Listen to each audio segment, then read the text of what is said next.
What's up, guys? Nick from Comic Culture here. It's time for Nick at Night, my weekly comic book review show. If you want to get caught up on some of these books, join in the conversation. I'll have links down below in the description with a discount code as well. But all right, let's get into the books we read this week. I'm actually going to skip last week's books. I know I didn't put out a video for last week. There wasn't a whole lot of books to cover. There were some good ones, some bad ones, but it's been a while since I read those, so it's not as fresh in my memory. So we're going to kick it off with this week. And of course, first we're going to kick it off with Absolute Batman issue number 23.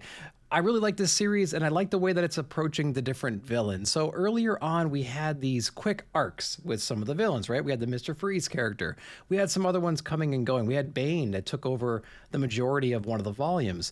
We have a lot of pans on the fire right now. We have a lot of the Rogues Gallery that are maturing right now. They're still friends. They're still allies. They're still trying to help out Bruce before he goes absolutely insane. But they will turn into villains at some point, I'd imagine. Now, of course, we have the Scarecrow character. We also have a new villain showing up in here. We have the Robins.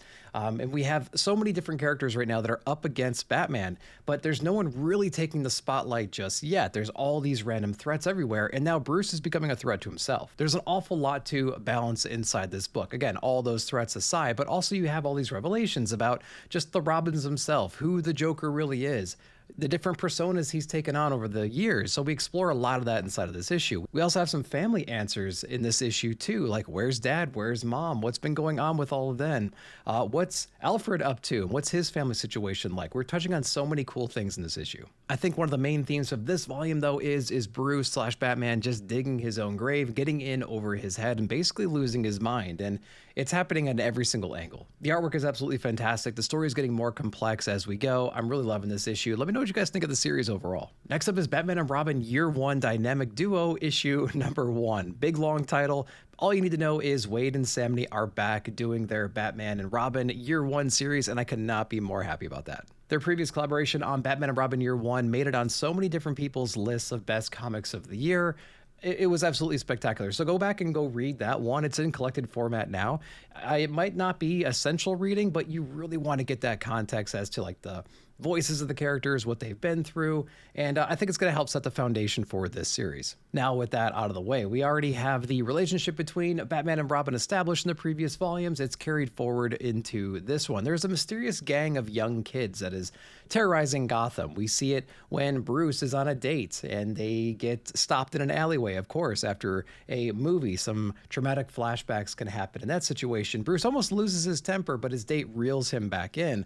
A lot of interesting flashbacks there, but these are children we're dealing with, and some young girls as well. So it's an interesting gang situation. And so when you're seeing this play out inside the issue, you can almost anticipate who might be trying to help them at some point, maybe guide a person or two in this little kid gang. And that's exactly what happens in this issue. So we're increasing the roster of the Batman and Robin Year 1 cast, which I'm really excited for. Like I mentioned before, there is a mentor that's going to be entering the scene, taking some of these kids under her wing, and it's going to be cool to see where that goes. Now, Chris Samney and Matt Lopes are on the art duties in here, and that's just a fantastic duo. It's a dynamic duo on display in full force. They handle pretty much the entire emotional range. They do the horror elements really well, and they do a lot of just the funny moments and just those moments in between. It's all handled perfectly. So if you're not Batmaned out already, the previous volume was some of the best stuff that we got last year, and I have high hopes for this one as well. Next up is DC Vertigo. We have Bleeding Hearts issue number 7, kicking off that first issue in the second volume. This is an all-star cast of creators. So we have writer Dennis Camp, we have artist Stephen Morian, we have colorist Matt Hollingsworth, and we have letters from Haas, pretty much the top people in their respective areas. And on top of that, it's on a DC Vertigo book, so it's going to have a certain flavor to it. If you have not been reading this book, it is a zombie book at its core, but there's an emotional difference between this and something like The Walking Dead. There's a cool perspective. You have the human perspective and the zombie perspective, and it's very emotional, it's very deep, it's very introspective. There's a lot of things going on there, and eventually they meet, and there's a interesting relationship that blossoms. There's trust, but there's also distrust on both sides. A lot of relationships get tested. There's a lot of complications. There's a lot of tradition and ritual on the zombie side that we explore, which is something cool. We don't usually see that inside of comics or anything else. We get it in this. Issue number 7 obviously continues the story from 1 through 6. We have one zombie that's changing. It's actually growing a heart. He's feeling things. He has a warmth inside of him. He seeks companionship. He wants to throw away the traditions that they had all this time, and he's different and he's trying to explore that some more. Of course, with change, there is conflict, and that's what we're going to be exploring some more in the series. So again, some of the best creators doing it right now on a very interesting, complex, dynamic, familiar thing, but it feels different, fresh, and new at the same time. Next up is Galan and Doyle over on Clayface Celebrity Dirt issue number 2. I was a little bit all over the place with issue number 1. It has a great cartoonish style to it, very similar to what Sam Neill's doing on Batman and Robin Year 1. Same kind of thing happening there. Great coloring and everything too. Interesting body horror. I love it when they tap into that with a Clayface character, especially for obvious reasons. So I did like a lot of that stuff. The story was pretty straightforward too. Basically, we have Carlo. He's trying to figure out who's his doppelganger, who's basically taken over his life. A lot of, is this the right person kind of stuff going on. He's escaping and trying to explore the world a little bit more. We continue it obviously in this issue too, and he's taking on different personas, trying to go across the land, trying to figure out who this other person is. Of course, he meets a couple new people along the way that help him along his journey, and he's basically taking advantage of them, but he might learn some life lessons from them too. But maybe the enemy is closer than he thinks is what I'm getting from this issue. Another somewhat confusing ending to this one. So maybe it'll just take a few issues to really understand everything that's going on, and like the pieces will start falling into place. But so far, I love all the body horror of it. Like I said, I love the artistic approach and everything, and I like the objective of the book, but there's these little confusing moments sprinkled in here and there that kind of throw me off. What'd you guys think? Next up is Dork, issue number 7. We're starting the new arc here with this issue, basically continuing our journey across the land. We had a lot of interesting revelations in the previous issue. We know who our father is, which is an unexpected thing. We learn a little bit more about his prophecy and everything in the previous volume. So it's a cool book that's maturing in its story and its ancillary characters and just where it's going in general. This issue is all about the Bog Witch and all the secrets that she has and how she traps men and things like that. That's kind of what this series does. It has an issue to introduce you to a threat, basically wrap up that threat and that issue, and we move slowly forward on our objective, going to the next land, meeting the next antagonist that we have to deal with. But sometimes it's about the journey and not the destination. It's a fun book to read. The characters are really cool. I like the team of the Shield and Dork, and we have the chicken with its head cut off. So it's a cool trio that we have. So take that trio and put them in a new funny situation, and it's going to be entertaining. The artwork is great. It's extremely cartoony. It's very bright and vibrant. It's gory. It's disgusting. So if you're into that kind of stuff, I think you're going to love this. I think it's certainly in the same vein of like a dungeon crawler Carl. So if you're into that kind of thing, I think you might enjoy Dork. You might want to check it out. Die Loaded issue number 8 out this week. Kieran Gillen on this one. Stephanie Hans is doing the art approach there, and Clayton Cowles is on letters. This might be the hardest book that I try to talk about whenever it comes out. We have a month-to-month schedule on this, but it does skip a month or two here and there. It's definitely a book that you don't want a skip month with, because there are so many characters, relationships, there's so many different realms that we're traveling to and objectives and new good guys and bad guys coming in and out of the series.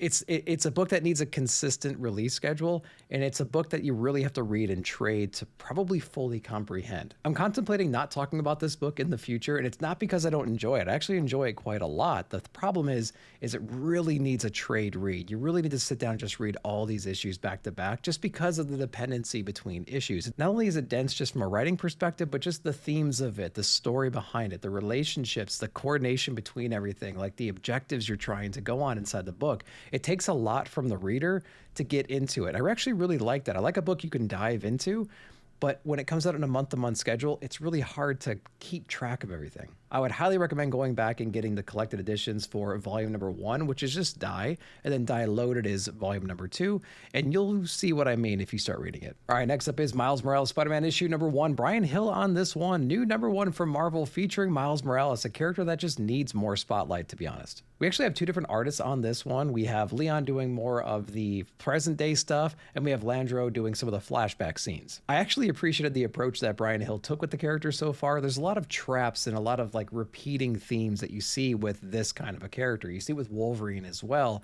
It's rinse and repeat essentially. Now, there are a lot of the same common things that Miles is dealing with inside of this one, like school and relationship, girls, friends, family, the villains, trying to balance all of that. It's all in here. Those are core concepts of the characters. You can't get away from that, but the way that he executed it, I didn't have to roll my eyes too many times during this issue. It is a book with dialogue that makes me feel my age, though. As I'm reading it, I'm just like, there's so much like kid slang inside the book. And of course there would be, but it is something that I was reading and I was like, God, I feel old reading this book. It's also a book that if you're not super familiar with who Miles is and who like the Prowler is or who his family is and things like that, it might take a little bit of research to figure it out. It is rather new reader friendly, but there are some complicated conversations toward the end of the book, like some of the flashback scenes that you might just get lost while reading them, and you might just gloss over them or glaze over. So just take your time with the back half of this book to kind of put the pieces together. And of course, it'll spell it out for you as more issues come out. I thought the art was fairly solid as well. It's an interesting coloring idea here with these characters. It's got this glossiness to it. There's not a whole lot of inking and line work like that and hatches and things like that we typically see with Spider-Man books. So I think it was an interesting package. I think it has potential for sure. The first issue didn't blow me away, but it's got me interested to check out issue number 2. Next up is the Fury of Firestorm of issue number 5. Jeff Lemire on this one and Rafael de la Torre on the art. I should have picked up on this earlier, but I think the whole first volume is going to be figuring out this problem with Firestorm and the dual personality that it should have. Like Ronnie is locked away right now. The Firestorm persona is taking over and it's wrecking shop, threatening basically the entire world. And the Justice League, who was in a couple of pages a few issues ago, is nowhere to be found, and they have no remedy against this guy yet. So really it's up to Firehawk and Dr. Stane to figure out what to do. We have this MacGuffin device that we've introduced. It's supposed to solve all these problems, to disable the power that Firestorm might have. But Firehawk has a different approach. She wants to try to pull Ronnie out of that subconscious prison that he's in. She's fairly successful in this issue here, but there are some, I don't know, maybe backstabbing moments or tricks up people's sleeves that we see throughout the issue. We're going to be exploring more of that as we go, but we potentially have somebody that now has complete control over the most dangerous weapon on the planet. And what are we going to do about that? The art is fantastic on this. We have Rafael de la Torre doing the line work and everything, so the characters are great. The landscapes, the costume design, the action scenes, that all works absolutely perfectly. We also have Marcelo on the colors, which is a name that doesn't pop into my mind immediately, but they're doing a great job with the coloring and just matching that tone that Jeff Lemire has for the character. Overall, I think it's a great package. I think we're going to be dealing with this whole problem with the personalities inside of Firestorm and maybe who now has control of the character. That's going to be the entire first arc. I'm interested to know what it's going to be doing on arc number 2 now. Where does this story evolve? We've been kind of treading in place for the past 5 issues, and it's been entertaining to do so, but like, what's the next phase of the series? Can't wait for that. And then lastly, we have the Shaolin Cowboy Staying AI Alive, issue number 2. Jeff Darrow is on this one. Man, this is from Dark Horse Comics. You don't necessarily buy the book for the story. I think you buy the book for the crazy aesthetics, the crazy background, the brutal, impossible fights that our Shaolin Cowboy goes through with whatever armies of inbred hicks that he has to fight.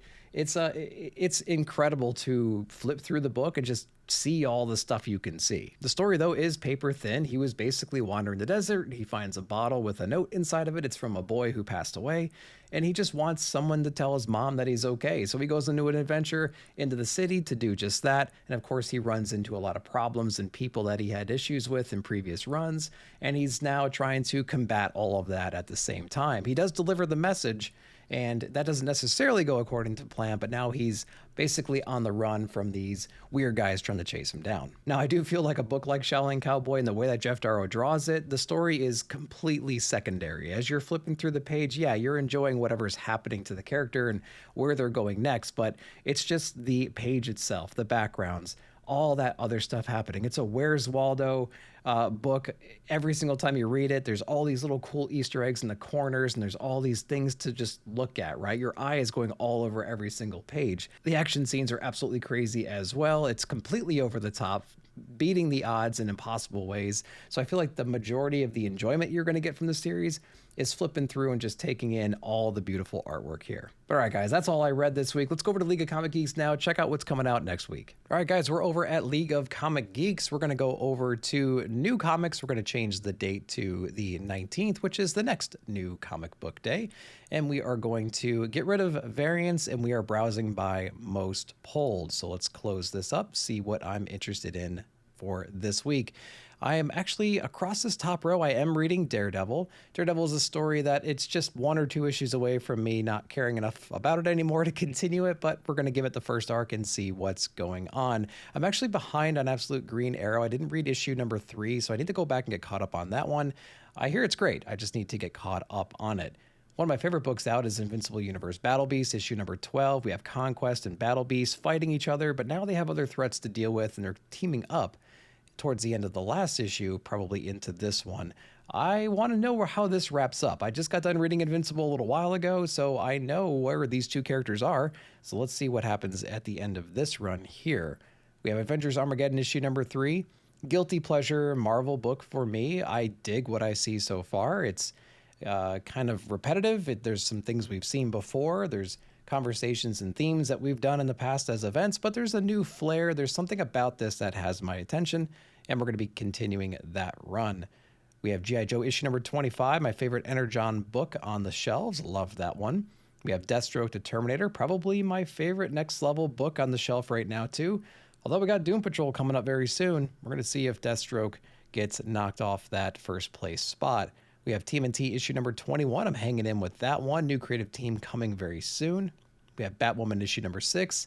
Probably my least favorite, unfortunately, next level book. We're going to be continuing with the first volume though. Not reading any of these other ones over here as we continue down. Catwoman number 90, probably the sleeper pick of the month every time it comes out. Not a lot of people are reading the book.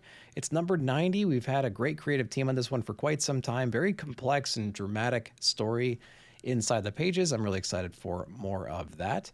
We have If Destruction Be Our Lot, issue number 4. This is going to be a slow burn type of a book, but we'll see what happens in issue number 4. Maybe it puts the pedal to the metal a little bit. We're going to see in that issue. Redcoat number 19, one of my favorite Ghost Machine books out right now. Geiger's the other one, in case you were wondering. We have a lot of crazy, dramatic things happening inside this story, and I'm really looking forward to issue number 19. It's pretty much a must-read series, in my opinion. Not reading any of those. Let's go to the next row. I don't think I'm grabbing any of these as well. The Last Driver, definitely excited for this one. Check this out. If the format stays the same as it does from the Ashcan, it's actually going to read sideways with the staples towards the top with like these beautiful landscape shots throughout the entire thing. So you can grab that Ashcan at your local shop if they have it. Now we do have Bug Wars, The Coming of the War Doom issue number 1. I did read the first volume of Bug Wars. I read a special or two, whatever it might have been. I don't know if I am invested in this world or these characters enough to continue on. I think what's going to matter is how many more books there are, how much time I have if I'm going to jump into this series here. Then as we continue down, of course, Kaya, issue number 36, one of my favorite just action-adventure, sci-fi, fantasy books. I love me some Kaya. Check that out in collected edition. It reads the best that way. We have Only the Savage Are Left from Kaplan, issue number 3. I'll give it another couple of issues, maybe the first arc, see where the story goes, how the characters evolve and everything, but I haven't quite resonated with any of the characters just yet, but it is a cool twist on a familiar theme. Then next up we have Something Epic issue number 14. We just kicked off Something Epic just the other month, so I'm glad we're back in this universe. Great creator, Simon Kodransky on this one, and I'm excited to see where we go in issue number 14. Some cool cliffhangers and things like that in the previous issue. We have Olympus Saga Megalith issue number 3. It only comes out probably every 2 or 3 months, so the release schedule is pretty crappy, but it's a really interesting book if you're into kaiju kinds of things. I would highly recommend checking that out. Then we're going to take a peek down below and see if there's anything else that we are grabbing as we go. Arcadia issue number 7. I don't know if I grabbed this one. I think I was just going to check out the first arc, and it didn't quite grab me, but I know a lot of you guys are loving that book. And then as we go down, I got to be honest, these Maid Cafe covers, I really wish I was cover grabbing the whole series and just checking it out in general. I think they're striking, they're beautiful, they're horrific covers. And yeah, that would be a cover grab book if I can go back in time. And that's pretty much going to be it as we start going to these missing covers. I'm just going to take a quick peek as we go down. I think that might be it for the week of the 19th of August. All right, guys, that's what I read this week, and that's what I'm looking forward to next week. Let me know down below what you read and what your favorite books of the week were. And of course, while you're down there, like, subscribe, share, hit that bell notification to be alerted whenever I put out new videos. Thank you so much for watching. We'll see you in the comments.